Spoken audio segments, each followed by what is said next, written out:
We're trying to set up an object. Look at our database schema. We have the users. From user, we enter the user ID. From the user ID, we want to set, just like we have email, just like we have user ID, just like we have user, and we want to set the orders.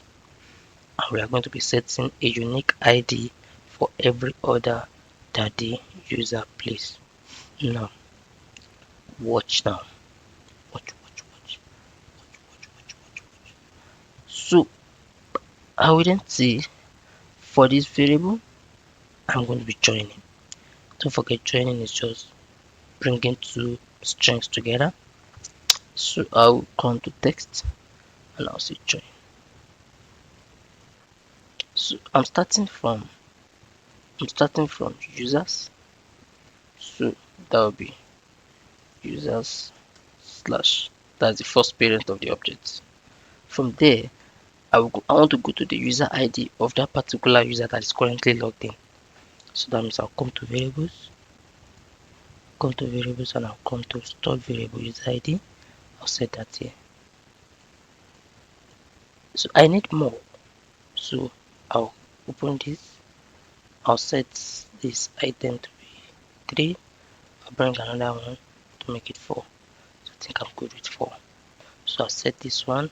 So from users, you can see users, the ID. This is users, the ID. You can see how we are entering that curly braces. So from there, and I want to set, just like we have property, key email, key user ID, key username. So I want to set key orders. You get the point now. So, but please take note of the fact that you must always put backslash. So just like from here, just like you're setting a URL from your database URL, you set it to enter users. From user, you set it to enter user ID. From user ID, you set it. Don't forget that this user ID doesn't have any backslash. So that's why I'm preceding this with a backslash.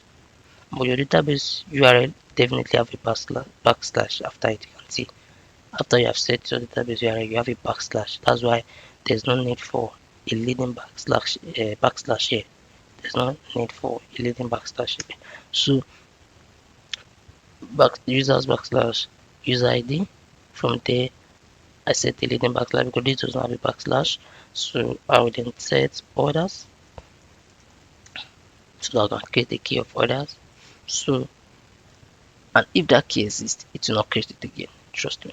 So now to get our unique ID for every order that the user places, how do we get it? Now to answer that question, I want us to quickly do something. Let's quickly do something. So when the screen open, I don't know if there's any label I'm not using.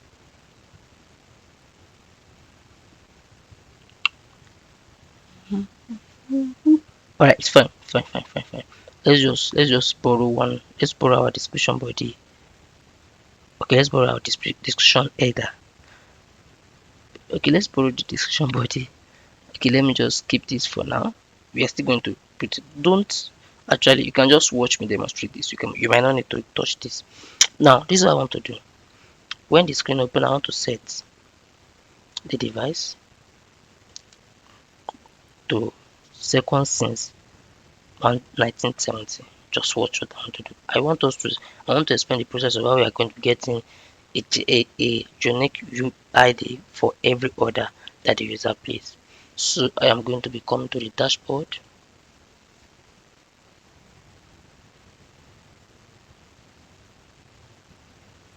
Then I click on this, and now you can see something. You have, watch what you see now. You have, okay, let me just keep it. Come to the last page.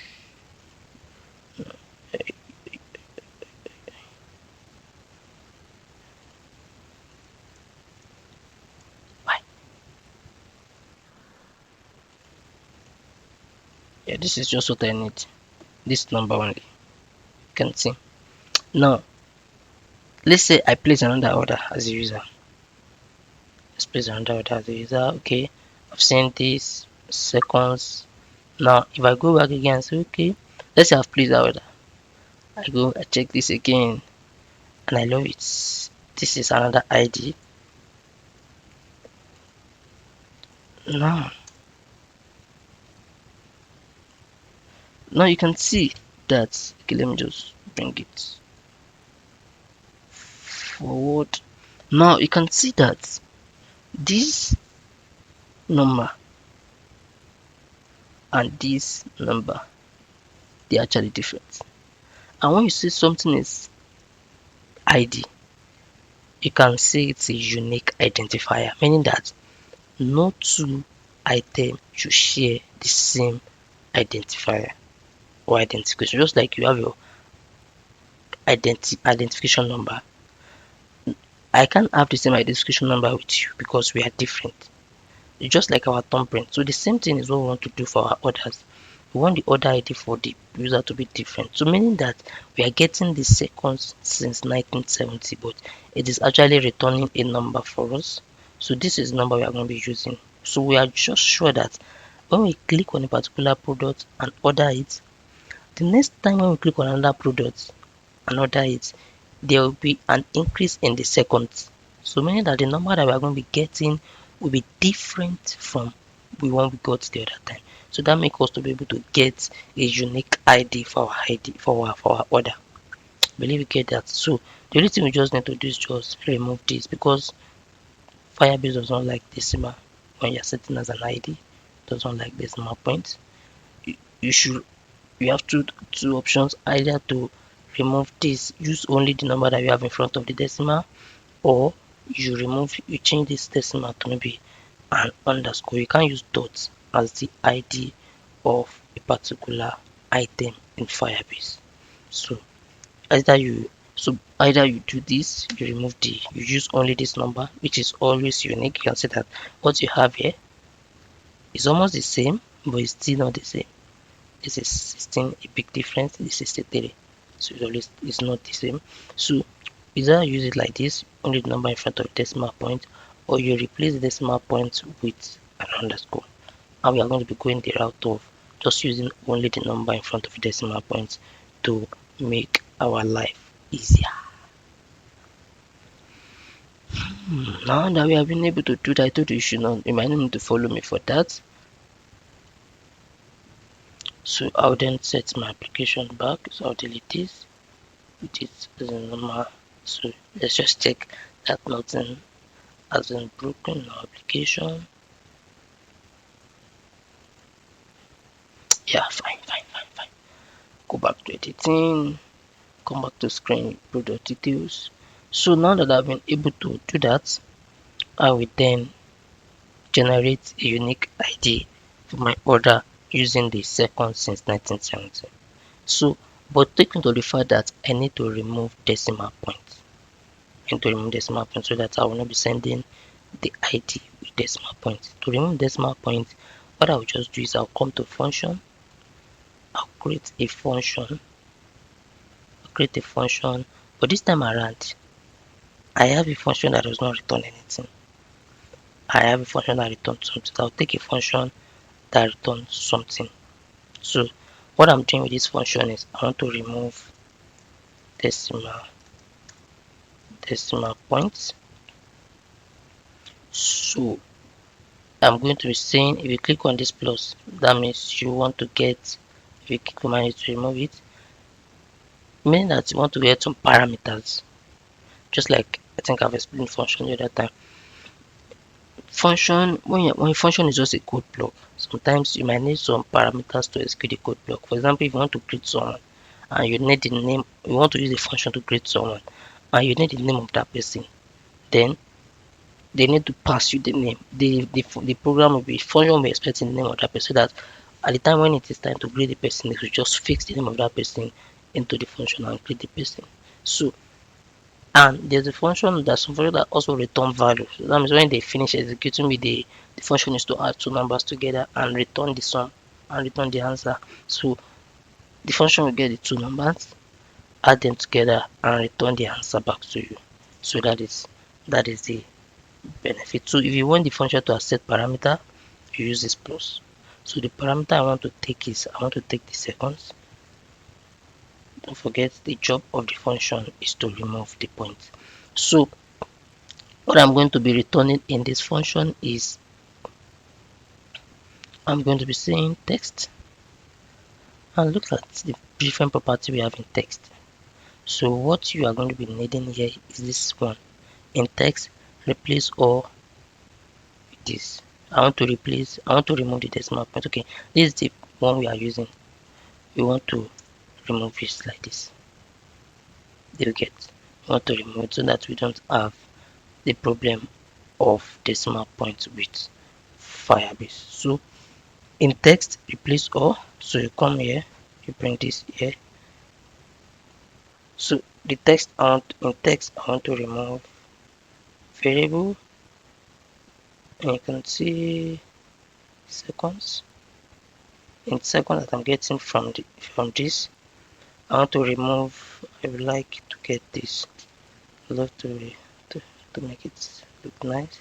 I want to remove all the decimal points. And what I want to replace it with, just replace it with nothing. Just replace it with an empty string. Replace it with an empty string. So now that you have been able to do that, you will realize the fact that, okay, let's test it again now. You will realize that I does not have decimal point. But let me just duplicate this. Okay, does not want to duplicate. I'll go and repeat it up here. I just wanted to demonstrate it again so that you see what we're actually referring to. So I'll come to the text again. In text, so the text now is come to device, come to seconds. So this is our seconds. So I'll just, to make it faster, I'll just go ahead to say dots. I just don't like this faded color. That's why I always replace it with the normal one.